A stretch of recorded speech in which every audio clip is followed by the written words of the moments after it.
The detained leader of the indigenous people of Biafra, IPOB, NNAMDI KANU, has reportedly agreed to comply with the conditions set by President Bola Tinubu-led Nigerian government for his release from the custody of the Department of State DSS. So this was disclosed by Senator Enyinaya Abaribe, representing Abia South Senatorial District on Wednesday after their recent meeting between the Southeast Senators and the Attorney General of the Federation and Minister of Justice Lateef Fagbemi-San on Kanu's release. So according to Senator Enyinaya, he was saying that he had a closed-door meeting with the IPOB leader and he said he was willing, this was reportedly that he was willing to accept whatever condition given by the Nigerian government. Now, here is the conversation. I would like to hear your thoughts. What do you think would be the because this is actually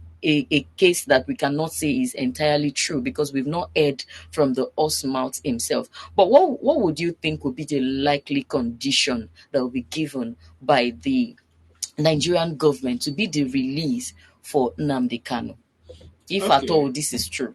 Anyway, like you rightly said, it's something we cannot say to be rightly or fully true because we know that Nnamdi Kanu, even in detention, has access to press. So whatever he wants to say, he can. And of course, something of this nature, something as serious as this, is a thing that he can speak for himself. Of course. All right. And again, I want to believe that Nnamdi Kanu being in detention is a thing that if he had wanted to bow to pressure, if he had wanted to agree to conditions, I'm sure he wouldn't have stayed there till now.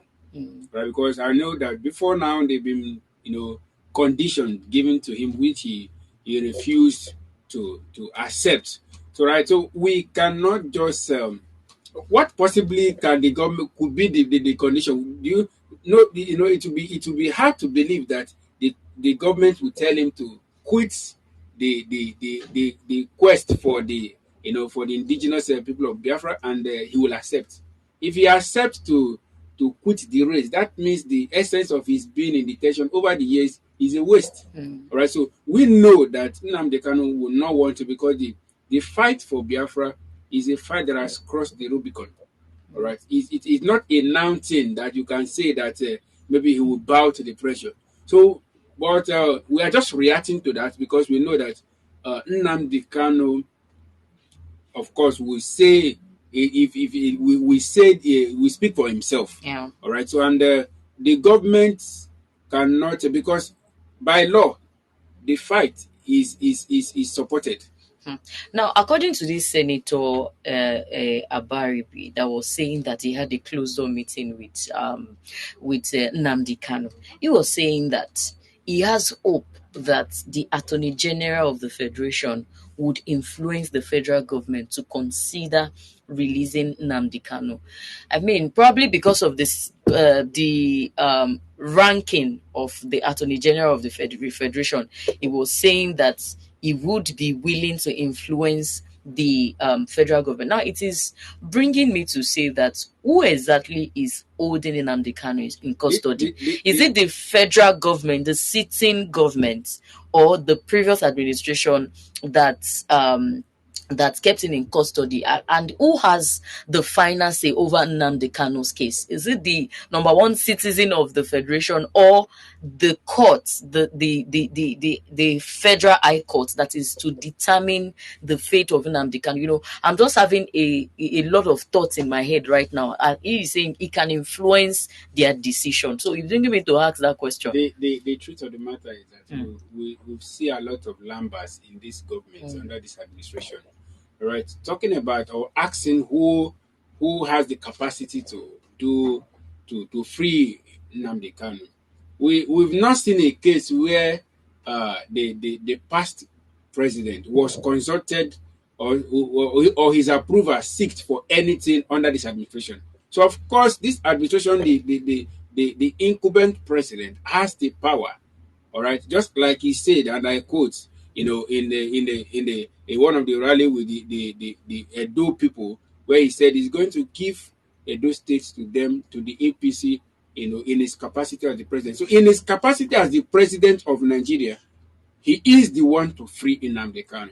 Now, the persuasion was not there when there was no persuasion before Sunday Igboho was freed. A man who was on the same race with Nnamdi Kanu. There was no persuasion before Sowore was freed. These people were on the same mission, similar mission. All right, so I want to believe that there is no reason why he should even be talking about him persuading the federation. Why? Because the law has approved his bail. The law has approved his bail. So why the persuasion? On what ground are you persuading the federal government, and why should the federal government be persuaded? Because a man that the law has approved his bail, why is it? It means that his detention, his continuous stay in DSS camp is even against the law. Right? So to me, I feel that persuasion is not a thing that we should be that should even be said, because the president, I want to believe that our leaders know why they are keeping that man. Exactly.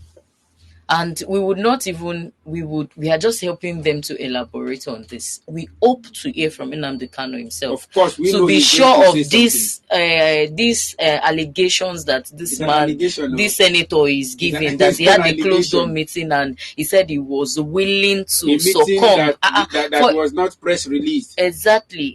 So we hope to hear from Nnamdi Kanu himself. So as soon as we get what Nnamdi Kanu himself has to say on this accepting the federal government condition, we will not back down on the story. So this is all that we can take right here. As soon as we get back, we will continue on another conversation. Please stay with us.